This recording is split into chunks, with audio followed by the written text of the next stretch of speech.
ശ്രീ ഡിന്നി, ഇവിടെ ഇത്തരത്തിലൊരു ഭീകരാക്രമണം ഉണ്ടാകുമ്പോൾ അത് ഇന്റലിജൻസിന്റെ പരാജയമാണ് എന്നുള്ള തൊടുന്യായങ്ങൾ ആദ്യം മുതൽക്കേ തന്നെ നമ്മൾ കേട്ടതാണ്. പക്ഷേ ഇപ്പോൾ ഏറ്റവും ഒടുവിലായി പറയുന്നത് അവിടെ പ്രധാനമന്ത്രി ഇവിടെ സന്ദർശനം ഉണ്ടായിരുന്നു, അതുപോലും മാറ്റിവെക്കപ്പെട്ടു. കാരണം ഇന്റലിജൻസ് ബ്യൂറോയുടെ ഒരു മുന്നറിയിപ്പിനെ തുടർന്നായിരുന്നു.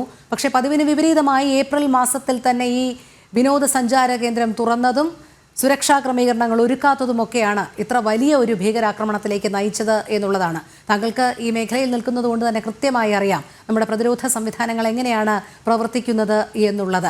ഇത്തരം കാര്യങ്ങളിലേക്കൊക്കെ നയിക്കത്തക്കവണ്ണം ഉള്ള ഒരു തീരുമാനമെടുക്കുന്നത് ആരാണ്? അല്ലെങ്കിൽ അത് എങ്ങനെയാണ് നേരത്തെ തന്നെ മുൻകൂട്ടി അറിയുന്നതും അത് തടയിടുന്നതുമൊക്കെ? നോക്കൂ, ഇതിനകത്ത് നമ്മൾ മനസ്സിലാക്കേണ്ട ഒരു കാര്യം എന്ന് വെച്ച് കഴിഞ്ഞാൽ, കശ്മീരിനെ സംബന്ധിച്ചോളം ഈ ആദ്യമായിട്ടല്ല ഒരു ഇന്റലിജൻസ് കിട്ടുന്നതോ അല്ലെങ്കിൽ ആദ്യമായിട്ടല്ല ഒരു ഇങ്ങനത്തെ ഒരു അറ്റാക്ക് നടക്കുന്നത്. യെസ്, ഈ ഒരു റേഞ്ച് ഇത്രയും എന്താ പറയുക അധികം ആളുകളെ മതം നോക്കി ചെയ്യുന്നത് തീർച്ചയായിട്ടും ആദ്യമായിട്ടാണ്. പക്ഷെ കശ്മീരിൽ ഭീകരവാദം ഉള്ള ഒരു സ്ഥലമാണ്. കശ്മീർ പാകിസ്ഥാനുമായിട്ട് ചേർന്ന് കിടക്കുന്ന ഒരു സ്ഥലമാണ്. പാകിസ്ഥാൻ ഒക്യുപ്പൈഡ് കശ്മീരിലൂടെ ഭീകരവാദം കഴിഞ്ഞ 30 വർഷത്തിന് മുകളിലായിട്ട് അവർ തള്ളിവിട്ട് നമ്മൾ ചെയ്യുന്ന ഒരു സ്ഥലമാണത്. ആ സ്ഥലത്ത് നമ്മുടെ പ്രദേശത്താണ് അത് നടന്നുകൊണ്ടിരിക്കുന്നത്. അപ്പം കശ്മീരിനെ കുറിച്ച് അറിയാവുന്നവരും കശ്മീരിൽ ഓപ്പറേറ്റ് ചെയ്തവർക്കും കൃത്യമായിട്ട് അറിയാം ഇതൊരു ഇന്റലിജൻസ് ഫെയിലിയർ ആണോ അല്ലേ എന്നുള്ളത്. ഏതൊരു ഓപ്പറേഷൻ, ഏതൊരു കാര്യം ഇങ്ങനെ നടന്നിട്ടുണ്ടെങ്കിൽ അതൊരു ഇന്റലിജൻസ് ഫെയിലിയർ എന്നാണ്. ഇനി ഇതിന് മുൻപ് നടന്നിട്ടുണ്ടോ? നടന്നിട്ടുണ്ട്. ഇനി നടക്കുമോ? ഇനി നടക്കും. കാരണം എന്താണ് പറയുന്നത്? കാരണം 100% ഇന്റലിജൻസ് സെക്യൂർ ചെയ്യാൻ ഒരു രാജ്യത്തിനും പറ്റത്തില്ല. ഒരു ഹ്യൂമൻലി ഇമ്പോസിബിൾ ആണ്. ഇപ്പം ഇത്രയും വലിയ രാജ്യമായിട്ട് അമേരിക്കയിൽ സെപ്റ്റംബർ 11 അവിടെ നടന്നില്ലേ? എത്ര എയർക്രാഫ്റ്റ് ആണ് അവർ സ്ട്രൈക്ക് ചെയ്തത്? ഇസ്രായേൽ നോക്കൂ, ഒരു സെക്യൂരിറ്റി സ്റ്റേറ്റ് അവിടെ നടന്നില്ലേ? ഏതൊരു രാജ്യത്തിലും 100% നമുക്ക് തടയാൻ സാധിക്കില്ല. കാരണം നമ്മൾ 100 പ്രാവശ്യം ഒരു സൈനികർ അല്ലെങ്കിൽ ആ സെക്യൂരിറ്റി ഏജൻസി സക്സസ്ഫുൾ ആയാലും ഈ ഭീകരവാദികൾക്ക് ഒരൊറ്റ പ്രാവശ്യം മാത്രം അവർക്ക് സക്സസ്ഫുൾ ആയാൽ മതി. ഈ 100 പ്രാവശ്യം ചെയ്യുന്ന ആരും കാണത്തില്ല, ആരും പറയത്തില്ല. പക്ഷെ അവർ ഒരെണ്ണം ചെയ്തു കഴിഞ്ഞാൽ അവര് തീർച്ചയായിട്ടും അവർ സക്സസ്ഫുൾ ആണ്. സെക്യൂരിറ്റി ഫോഴ്സസിന്റെ എയിം എന്താണ്? 101 ഏതൊരു പ്രാവശ്യമായാലും സക്സസ്ഫുൾ ആവാമെന്നുള്ള ശ്രമം തന്നെയാണ്. അതിനുവേണ്ടിയാണ് രാത്രി പകലും ഒക്കെ അവർ ചെയ്യുന്നത്. പക്ഷെ തീർച്ചയായിട്ടും അത് ഹ്യൂമൻലി പോസിബിൾ അല്ല. അപ്പൊ അതേപോലുള്ള വീഴ്ചകൾ ഉണ്ടായിട്ടുണ്ടെങ്കിൽ തീർച്ചയായിട്ടും അതിന് പഠിക്കാനുള്ള സിസ്റ്റം ഉണ്ട്. അതിൽ നിന്ന് പാഠങ്ങൾ എടുക്കാനും അത് ഇനി ചെയ്യരുത് എന്നുള്ള രീതിയിലേക്ക് വരാനുള്ള സിസ്റ്റം ഇൻ പ്ലേസ് ആണ്. അതുകൊണ്ടാണ് നമ്മൾ ഇതിനെയൊക്കെ ലെവലിൽ ഇത്രയും നമ്മൾ ആ ലെവലിൽ നമുക്ക് ഹാൻഡിൽ ചെയ്യാൻ പറ്റുന്ന ആ ലെവലിൽ നമ്മൾ കണ്ടെയ്ൻ ചെയ്ത് നിൽക്കുന്നത്. സീറോ ആക്കാൻ ഒരിക്കലും സാധിക്കത്തില്ല. അതിന് ആരെന്ത് പറഞ്ഞാലും ശരി, ഭീകരവാദത്തിനെ കംപ്ലീറ്റ് ആയിട്ട് സീറോ ആക്കാൻ പറ്റത്തില്ല. അതിനെ നമുക്ക് കണ്ടെയ്ൻ ചെയ്യാതെ പറ്റത്തുള്ളൂ. കാരണം പാകിസ്ഥാൻ എന്ന് പറയുന്ന സ്ഥലത്ത് ഭീകരവാദം പ്രൊഡ്യൂസ് ചെയ്തുകൊണ്ടിരിക്കുന്ന ഒരു രാജ്യത്ത് നിന്ന് അവർക്ക് ഒരിക്കലും അതിനൊരു ഷോർട്ടേജ് ഇല്ല. അവരെ നമുക്ക് കണ്ടെയ്ൻ ചെയ്യാൻ പറ്റും. അല്ലെങ്കിൽ പിന്നെ പാകിസ്ഥാൻ എന്നുള്ള രാജ്യം നാളെ ഇല്ലാതായെങ്കിൽ തന്നെയും അവർ ചെറിയ ചെറിയ രാജ്യത്തിൽ നിന്നാലും ഈ ഒരു ഭീകരവാദം അവിടെയും ചിലപ്പം കാണും. അതുകൊണ്ട് നമുക്ക് ഒരിക്കലും അതൊരു ആശയമാണ്. ആ ആശയം എപ്പോഴും നിലനിൽക്കുന്നു, അത് അവർക്കാണ്. ഇനി രണ്ടാമത്തെ കാര്യം, പ്രൈം മിനിസ്റ്റർ പോയിട്ട് അവിടെ ക്യാൻസൽ ചെയ്തു, അതുകൊണ്ട് മറ്റുള്ള കാര്യങ്ങളൊന്നും അവിടെ അറിയിച്ചില്ല. അത് തെറ്റാണ്. പ്രൈം മിനിസ്റ്റർ പോയിരുന്നു. പ്രൈം മിനിസ്റ്റർ എവിടെയാണ് പോയത്? പ്രൈം മിനിസ്റ്റർ പോയത് ജമ്മുവിലാണ്, ശ്രീനഗറിലല്ല. പഹൽഗാമും ജമ്മുവും തമ്മിലുള്ള ഡിസ്റ്റൻസ് എത്രയാണെന്ന് നമുക്കറിയാം. കട്രയിലാണ് അദ്ദേഹം പോയത്. കട്രയിൽ നിന്നിട്ടാണ് അദ്ദേഹം ഉധംപൂർ ബാരാമുള്ള വന്ദേ ഭാരത് ഫ്ലാഗ് ഓഫ് ചെയ്തിട്ടുള്ളത്. അവിടെ അന്ന് വെതർ നല്ലതല്ല, നല്ല കാലാവസ്ഥ മോശമാണെന്നുള്ള റിപ്പോർട്ട് വന്നിരുന്നു. അതിന്റെ അടിസ്ഥാനത്തിലാണ് അദ്ദേഹം അത് ക്യാൻസൽ ചെയ്ത് പോയത്. അല്ലാതെ അവിടുത്തെ ഈ പെഹൽഗാമിന്റെ റിപ്പോർട്ട് കിട്ടിയത്, പെഹൽഗാമും കട്രയും തമ്മിൽ 100 കണക്കിന് കിലോമീറ്ററിന് അല്ലെങ്കിൽ അതിന് ടോട്ടലി ഡിഫറെന്റ് 2 ഏരിയ ആണ്. അപ്പൊ അതിന് ഇതും തമ്മിൽ യാതൊരു ബന്ധവുമില്ല. പിന്നെ അദ്ദേഹം വേറെ കുറച്ച് കാര്യങ്ങൾ പറഞ്ഞു. അതായത് എന്താ പറഞ്ഞ വിക്രം മിസ്രിയെ കുറിച്ചൊക്കെ പറഞ്ഞതും കേണൽ സോഫിയ ഖുറേഷിയെ കുറിച്ച് പറഞ്ഞതൊക്കെ നമ്മൾ ഓരോരുത്തരും അപലപിക്കുന്നുണ്ട്. അതൊന്നും അങ്ങനെ ഒരിക്കലും പറയാൻ പാടില്ല. അത് തെറ്റാണെന്നുള്ളതിനകത്ത് യാതൊരു സംശയമില്ല. പക്ഷെ അതെന്താണ് അത് ഏതെങ്കിലും പാർട്ടിയോ അല്ലെങ്കിൽ ആരെങ്കിലും ചെയ്തിട്ടില്ല. അത് ഒരു സോഷ്യൽ മീഡിയയുടെ നേച്ചറാണ്. ഇന്നിപ്പോ യുദ്ധം വേണോന്ന് പറഞ്ഞ് കുറെ പേര് നടക്കുന്നുണ്ട്. എന്തുകൊണ്ട് പാകിസ്ഥാൻ ഒക്യുപ്പൈഡ് കശ്മീർ പിടിച്ചില്ല എന്ന് പറഞ്ഞ് കുറെ പേര് നടക്കുന്നുണ്ട്. കുറെ പേര് നമ്മൾ ഇനിയും പാകിസ്ഥാനെ ന്യൂക്ലിയർ ബോംബ് ഇട്ട് തകർത്തൂടെ എന്ന് ചോദിക്കുന്നത്. അപ്പൊ ഇതെല്ലാം സോഷ്യൽ മീഡിയയുടെ ഒരു പ്രോബ്ലമാണ്. ആ സോഷ്യൽ മീഡിയയുടെ രീതി അല്ല ഭാരത സർക്കാരും ഭാരതത്തിന്റെ പൊതുവികാരം നിൽക്കുന്നത്. അത് അതിൻ്റെതായിട്ടുള്ള ഒരു കൾച്ചർ ഉണ്ട്. ആ കൾച്ചറിന്റെ ബേസിലാണ് നമ്മൾ നിൽക്കുന്നത്. അപ്പൊ അതുകൊണ്ട് സോഷ്യൽ മീഡിയ നടക്കുന്ന എന്തെങ്കിലും നമ്മളെ ഭാരതത്തിന്റെ സ്വഭാവമാണ് അല്ലെങ്കിൽ ഗവൺമെന്റിന്റെ സ്വഭാവമാണ് അല്ലെങ്കിൽ ഏതെങ്കിലും പാർട്ടിയുടെ സ്വഭാവം എന്ന് പറയുന്നത് അത് തെറ്റാണ്, അത് ശരിയല്ല. പിന്നെ ജയശങ്കർ പറഞ്ഞതും അത് ബഹുമാനപ്പെട്ട പ്രൊഫസർ റോണി അതിനെ തെറ്റായ രീതിയിലാണ് അവതരിപ്പിച്ചത്. ശ്രീ RV ബാബു അതിനെക്കുറിച്ച് പറഞ്ഞു. ഈ ഓപ്പറേഷൻ നടക്കുമ്പോൾ എപ്പോഴും ഉള്ള ഒരു സിസ്റ്റം എന്ന് വെച്ചാൽ 2 DGMO ഉണ്ട്. നമ്മുടെ director general of military operations, പാകിസ്ഥാന്റെ director general of military operation. അവിടെ ഒരു ഹോട്ട് ലൈൻ ഉണ്ട്. ആ ഹോട്ട് ലൈൻ 24 മണിക്കൂറും പ്രവർത്തിക്കുന്നതാണ്, 365 ദിവസവും പ്രവർത്തിക്കുന്നതാണ്. എന്തെങ്കിലും പ്രശ്നങ്ങൾ ഇങ്ങനെ ഉണ്ടെങ്കിൽ ഇമ്മീഡിയറ്റ് ആയിട്ട് ഫസ്റ്റ് തിങ് ചെയ്യുന്നത് ഹോട്ട് ലൈനോട് അതായത് അവർ ബന്ധപ്പെടും എന്താണ് സംഭവിച്ചതെന്ന് പറയാൻ വേണ്ടി. കാരണം 2 ന്യൂക്ലിയർ വെപ്പൺ രാജ്യങ്ങൾ അറിയാതെ പോലും അവർ നമ്മൾ വിചാരിക്കാത്ത രീതിയിൽ പോലും എന്തെങ്കിലും തെറ്റായിട്ടുള്ള ഒരു നിഗമനത്തിൽ എത്തുകയും അതിലൂടെ വേറെ ഒരു എസ്കലേഷനിൽ പോയി ന്യൂക്ലിയർ ഒന്നും ഉപയോഗിക്കേണ്ട എന്നുള്ള ഒരു രീതി കൊണ്ടാണ് ഈ ഹോട്ട് ലൈൻ വെച്ചേക്കുന്നത്. നോക്കൂ, ഒരു വർഷം മുമ്പ്, 1.5 വർഷം മുമ്പ് ഭാരതം ട്രെയിനിങ് ചെയ്തുകൊണ്ടിരുന്ന സമയത്ത് ഒരു മിസൈൽ ഇവിടുന്ന് ഫയറായി, അതായത് ബൈ മിസ്റ്റേക്ക് ഫയറായി നേരെ പാകിസ്ഥാനിൽ പോയി വീണു. ഇമ്മീഡിയറ്റ്ലി നമ്മൾ DGMO ലെവലിൽ സംസാരിച്ചു, ഇത് ഞങ്ങൾ ഫയർ ചെയ്തതല്ല, ഇത് ബൈ മിസ്റ്റേക്ക് പോയതാണ്, അതുകൊണ്ട് നിങ്ങൾ അതിന് വേറെ ആക്ഷൻ എടുക്കണ്ടെന്ന് പറഞ്ഞ് അവർക്കത് മനസ്സിലായി, അത് അവർ ഡിഫ്യൂസ് ചെയ്തു. അപ്പൊ ഇതുപോലുള്ള സിസ്റ്റം എപ്പോഴും ഉണ്ട്. അപ്പൊ ഈ ഓപ്പറേഷൻ നമ്മൾ ചെയ്തപ്പോൾ നമ്മൾ എന്താണ് പറഞ്ഞത്? നമ്മുടെ ടാർഗറ്റ് ഭീകരവാദി ക്യാമ്പുകളും ഭീകരവാദികളാണ്, പാകിസ്ഥാൻ മിലിറ്ററി അല്ല എന്ന് വ്യക്തമായിട്ട് പറഞ്ഞു. നമ്മൾ സിവിലിയൻസിനെ ടാർഗറ്റ് ചെയ്തില്ല എന്നും വ്യക്തമായി പറഞ്ഞു.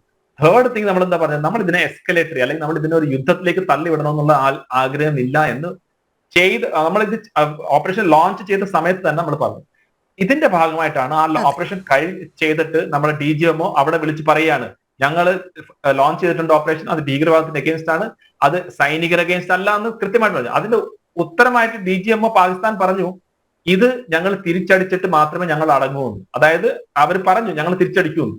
എന്നിട്ടാണ് നമ്മൾ വെയിറ്റ് ചെയ്ത് നിന്നത്. അതുകൊണ്ട് ജയശങ്കർ പറഞ്ഞത് വളരെ at the start of the operation എന്നാണ്. അപ്പൊ at the start of the ഓപ്പറേഷനും ബിഫോർ ദി ഓപ്പറേഷൻ തമ്മിൽ വ്യത്യാസം ഉണ്ടെന്ന് പ്രൊഫസർ റോണിക്ക് എന്തായാലും അറിയാമല്ലോ. At the start of operation എന്ന് പറയുന്ന കാരണം എന്താണ്? ഇപ്പോഴും operation Sindoor is in progress. Operation Sindoor കഴിഞ്ഞിട്ടില്ല. At the start of the operations we had inform them. Correct ആണ്, നമ്മളെ ഫസ്റ്റ് വേവ് അടിച്ച സമയത്ത് നമ്മൾ ഇൻഫോം ചെയ്തു. അത് കഴിഞ്ഞിട്ട് പിന്നീട് സെക്കൻഡ് ഫേസ്, തേർഡ് ഫേസ്, എത്ര ഫേസുകൾ പോയി. അപ്പൊ അതും എനിക്ക് തോന്നുന്നു ശരിയായിട്ടുള്ള ഒരു രീതിയല്ല, അതിനെ വളച്ചൊടുക്കുകയാണ്. ഞാൻ ഒരൊറ്റ ചോദ്യം പ്രൊഫസർ റോണി എടുത്ത് ചോദിക്കുകയാണ്. അദ്ദേഹം ഒരു പ്രൊഫസറാണ്, അദ്ദേഹത്തിന് ഹൈ ഇന്റലക്ച്വൽ ഉണ്ട് എന്ന് എനിക്ക് വിശ്വസിക്കുന്നു. പ്രൊഫസർ റോണി, നമ്മളെ ഭാരതത്തിൽ ഇപ്പം കാഷ്വാലിറ്റീസ് ഉണ്ടായിട്ടുണ്ട് എന്ന് നമ്മൾ പറയുകയാണെങ്കിൽ അത് പാകിസ്ഥാനെ ഹെൽപ്പ് ചെയ്യുമോ ഇല്ലയോ? അങ്ങയുടെ അഭിപ്രായം എന്താണ്? അത് ഹെൽപ്പ് ചെയ്യുമോ ഇല്ലയോ? അതെ, ശ്രീ റോണി കെ ബേബി, അത് തന്നെയാണ്. അതായത് ആ ചോദ്യം ഒന്ന് അദ്ദേഹത്തിന് ആൻസർ ചെയ്താൽ നന്നായിരിക്കും. ആൻസർ ഇവിടെ ഈ പിന്നെ ജയശങ്കറുമായി ബന്ധപ്പെട്ട് വന്ന സ്റ്റേറ്റ്മെന്റ് അതിനകത്ത് ഇവിടെ ക്ലാരിഫിക്കേഷൻ ഇപ്പൊ നൽകി കഴിഞ്ഞു. അല്ല, എന്റെ ആ ചോദ്യത്തിന് പ്രൊഫസർ റോണി ആ ഒരു ചോദ്യം ഞാൻ ആൻസറിലേക്ക് വരിക. ഇപ്പോൾ ജയശങ്കർ ആദ്യം പറഞ്ഞിട്ട് start of the military operation എന്നാണ് പറഞ്ഞത്. അതിന് പിന്നീട് മിനിസ്റ്റർ ഓഫ് എക്സ്റ്റേണൽ അഫയേഴ്സ് അതൊരു കൺഫ്യൂഷൻ ഉണ്ടായി കഴിഞ്ഞപ്പോൾ രാഹുൽ ഗാന്ധിയുടെ സ്റ്റേറ്റ്മെന്റ് വന്നപ്പോൾ അതിന് മറുപടിയായിട്ട് എക്സ്റ്റേണൽ അഫയേഴ്സ് അതിനൊരു ക്ലാരിഫിക്കേഷൻ നടത്തി. രാഹുൽ ഗാന്ധി ചോദിച്ച ചോദ്യം അദ്ദേഹം ഇവിടെ നമ്മൾ ചില ഭാഗങ്ങൾ മാത്രം അടർത്തിയെടുത്ത് പറയുമ്പോഴാണ് പ്രശ്നം. രാഹുൽ ഗാന്ധി ജയശങ്കർ പറഞ്ഞ പ്രസ്താവനയ്ക്ക് മറുപടിയായി നമ്മൾ മുൻകൂട്ടി അറിയിച്ചുകൊണ്ടാണ് ഇങ്ങനെ ഞാൻ പറയാം രാഹുൽ ഗാന്ധി ഇന്നും അത് ആവർത്തിച്ചിരിക്കുകയാണ്. മുൻകൂട്ടി ആവർത്തിച്ചിരിക്കുകയാണ്. ഇല്ല എന്റെ ഒരു ശ്രദ്ധയിൽ വന്നിട്ടില്ല കേട്ടോ. ഇന്ന് ഈ ministry of external affairs clarification നൽകിയതിനു ശേഷം ഞങ്ങളുടെ ഔദ്യോഗികമായി കോൺഗ്രസ് ഈ ഒരു വിഷയം ഉന്നയിച്ചിട്ടില്ല. രാഹുൽ ഗാന്ധി പറഞ്ഞിട്ടുണ്ട്. രാഹുൽ ഗാന്ധി വീണ്ടും ഒരു ട്വീറ്റ് ചെയ്തിട്ടുണ്ട്. അതെ, ജയശങ്കറിന്റെ ഡെഫനിങ് എന്ന് പറഞ്ഞിട്ട്, അതായത് ജയശങ്കർ എന്തുകൊണ്ടാണ് മിണ്ടാതിരിക്കുന്നത് എന്നുള്ള രീതിയിലാണ് അദ്ദേഹം പറഞ്ഞിട്ടുണ്ട്. അദ്ദേഹം വീണ്ടും പറഞ്ഞു അതിനകത്ത് അതൊരു സ്വാഭാവികമായിട്ടുള്ള സംശയം. കാരണം ജയശങ്കർ ഒരു സ്റ്റേറ്റ്മെന്റ് നടത്തിയെങ്കിൽ അതിന്റെ അകത്ത് ക്ലാരിഫിക്കേഷൻ നടത്തേണ്ടത് മിനിസ്റ്റർ ഓഫ് എക്സ്റ്റേണൽ അഫയേഴ്സ് അല്ല, അദ്ദേഹം തന്നെയാണ് അത് ക്ലാരിഫൈ ചെയ്യേണ്ടത്. അദ്ദേഹം അറ്റ് ദ സ്റ്റാർട്ട് നമുക്കൊക്കെ അറിയാം, അറ്റ് ദ സ്റ്റാർട്ട് എന്ന് പറഞ്ഞാൽ അത് തുടങ്ങുമ്പോൾ നൽകിയ ഇൻഫോർമേഷൻ ആണ്. അപ്പോൾ മിനിസ്റ്റർ ഓഫ് പിന്നെ എക്സ്റ്റേണൽ അഫയേഴ്സ് അല്ല അതിന് ക്ലാരിഫിക്കേഷൻ നടത്തി അദ്ദേഹം തന്നെ വേണം. അതാണ് നമ്മൾ ആവശ്യപ്പെടുന്നത്. എന്താ തെറ്റിരിക്കുന്നത്? അദ്ദേഹം ഒരു ഉത്തരവാദിത്തപ്പെട്ട പോസ്റ്റാണ്, വളരെ നിസ്സാര പോസ്റ്റ് അല്ല. ഇന്ത്യയുടെ വിദേശകാര്യമന്ത്രി എന്ന് പറഞ്ഞാൽ ലോകം മുഴുവൻ ശ്രദ്ധിക്കുന്ന ഒരു പരാമർശം അദ്ദേഹത്തിന്റെ ഭാഗത്തുണ്ടായപ്പോൾ അദ്ദേഹം തന്നെ അതിനകത്ത് ക്ലാരിഫൈ ചെയ്യണമെന്ന് ഇന്ത്യയുടെ പ്രതിപക്ഷ നേതാവ് പറഞ്ഞതിന്റെ അകത്ത് ഒരു തെറ്റും എനിക്ക് പറയാനില്ല. പിന്നെ ബഹുമാനപ്പെട്ട ശ്രീ ബാബു അദ്ദേഹം പറഞ്ഞു ഇവിടെ പ്രതിപക്ഷം ഒരു ഉത്തരവാദിത്വ ബോധമൊന്നും ഇല്ലാതെ. പ്രൊഫസർ റോണി എന്റെ ക്വസ്റ്റ്യൻ ആൻസർ ചെയ്തില്ല, സോറി, ഞാൻ ഇന്ററപ്റ്റ് ചെയ്ത എന്റെ ശൈലിയല്ല. എന്റെ ചോദ്യം ഇത്രയേ ഉള്ളായിരുന്നു. നമ്മൾ എത്ര ലോസസ് വന്നു, ഏതൊക്കെ അസറ്റ്സ് ലോസ് വന്നു, അത് പാകിസ്ഥാന് ഉപയോഗം ചെയ്യുമോ ഇല്ലയോ? ഇതാണ് എന്റെ സിമ്പിൾ ചോദ്യം. പ്രൊഫസർ ഞാൻ അത് വളരെ കൃത്യമായി തന്നെ ഞാൻ മറുപടി പറയാം. ജയശങ്കറുടെ സ്റ്റേറ്റ്മെന്റിന് മറുപടിയായി ശ്രീ രാഹുൽ ഗാന്ധി പറഞ്ഞു നമ്മൾ മുൻകൂട്ടി അറിയിച്ചിട്ട് പാകിസ്ഥാനെ ആക്രമിക്കാൻ പോയി കഴിഞ്ഞാൽ അവർ അതിനുള്ള ഡിഫൻസീവ് മെക്കാനിസം എടുക്കും, നമ്മുടെ ഈ പറയുന്ന വിമാനങ്ങളൊക്കെ അവർ ആക്രമിക്കാൻ സാധ്യതയുണ്ട്, നമുക്ക് അങ്ങനെ എന്തെങ്കിലും അങ്ങനെ ഉണ്ടായിട്ടുണ്ടോ എന്ന് ചോദിക്കുന്നതിന് എന്താ തെറ്റിരിക്കുന്നത്? അത് നമ്മൾ ഡിസ്ക്ലോസ് ഇപ്പൊ നമുക്ക് എത്ര അസറ്റ്സ് നഷ്ടമായി എന്ന് ഡിസ്ക്ലോസ് ചെയ്യുന്നത് പാകിസ്ഥാന് ഗുണകരമാണോ അല്ലയോ? ഇല്ല, തീർച്ചയായിട്ടും. കാരണം നമ്മളെ ഒരു രാജ്യ സുരക്ഷയുമായി ബന്ധപ്പെട്ട്, കാരണം ഇങ്ങനെയുള്ള മിലിറ്ററി ഓപ്പറേഷൻസിൽ ഇങ്ങനത്തെ വിവരങ്ങൾ നമുക്ക് പുറത്തു പറയാൻ കഴിയില്ല. എക്സാക്ട്ലി, അത്രേ ഉള്ളൂ. അത് തന്നെയാണ് പ്രൊഫസർ റോണി എന്ന് പറഞ്ഞ അതാണ് സത്യം. അതായത് നമ്മളിപ്പോ ഓപ്പറേഷൻ നടക്കുന്ന സമയത്ത് നമ്മളെ മിലിറ്ററിയുടെ പല കാര്യങ്ങളും ഇപ്പൊ പറയാൻ സാധിക്കില്ല. അത് തന്നെയാണ് ഈവൻ ഇഫ് നമുക്ക് നഷ്ടമുണ്ടെങ്കിൽ പോലും അത് പുറത്തു പറയാൻ പാടില്ല. Absolutely. അത് തന്നെയാണ് വെരി ഗുഡ്. അറ്റ്ലീസ്റ്റ് ഞാൻ അതിനെ പ്രൊഫസർ റോണിയുടെ ഓണസ്റ്റിയും സത്യത്തിന്റെ രാഹുൽ ഗാന്ധി പറഞ്ഞ ആ കോണ്ടെക്സ്റ്റ് ആണ് ഞാനിവിടെ വിശദീകരിച്ചത്. രാഹുൽ ഗാന്ധി പറഞ്ഞൊരു കോണ്ടെക്സ്റ്റ് ഇനി ഞാൻ കൂടുതൽ പുഷ് ചെയ്യുന്നില്ല, ബിക്കോസ് എനിക്കറിയാം അങ്ങേക്ക് അത് ഡിഫെൻഡ് ചെയ്യാൻ പറ്റില്ല. പക്ഷെ ഇത്രയും തന്നെയാണ് എനിക്ക് മനസ്സിലായി. ദാറ്റ് ഒരു കാരണവശാലും നമ്മുടെ രാജ്യത്തിന്റെ ഇപ്പോഴത്തെ അവസ്ഥ വെച്ച് ഒരു കാരണവശാലും നമുക്ക് എന്തൊക്കെ ലോസസ് നടന്നു, ഏതൊക്കെ അസറ്റ്സ് ആണ് ഉപയോഗിച്ചത്, ഏതൊക്കെ പ്ലെയിനുകളാണ് ഉപയോഗിച്ചത്, ഏതൊക്കെ ബേസിൽ നിന്നാണ് അവർ പോയത്, ഇതൊന്നും ഇപ്പം പറയാൻ പറ്റുന്ന സമയമല്ല. ഇത് തന്നെയാണ് തോന്നുന്നത്. എനിക്കൊന്ന് 100% ആയിട്ടുള്ള രാജ്യസ്നേഹികളായിട്ടുള്ള എല്ലാവരും ഇത് തന്നെയാണ് ആഗ്രഹിക്കുന്നത്. പ്രൊഫസർ റോണി എന്നാണ് പറഞ്ഞത്. അതെ, തീർച്ചയായും. കാരണം നമ്മുടെ സൈന്യത്തിലുള്ള വിശ്വാസം, സർക്കാരിലുള്ള വിശ്വാസം, അതാണ് നമ്മെ ഓരോ ദിവസവും സുരക്ഷിത ബോധത്തിൽ കൊണ്ടുചെന്ന് എത്തിക്കുന്നത് എന്നുള്ളത് തന്നെയാണ്. അപ്പോൾ ഭാരതത്തോടൊപ്പം ചേർന്ന് നിൽക്കുക, നമ്മുടെ സൈന്യത്തിന് ആത്മവിശ്വാസം നൽകുക, ആ സൈന്യത്തിന് പിൻബലമേകുന്ന സർക്കാരിന്മേൽ വിശ്വസിക്കുക എന്നുള്ളത് തന്നെയാണ്.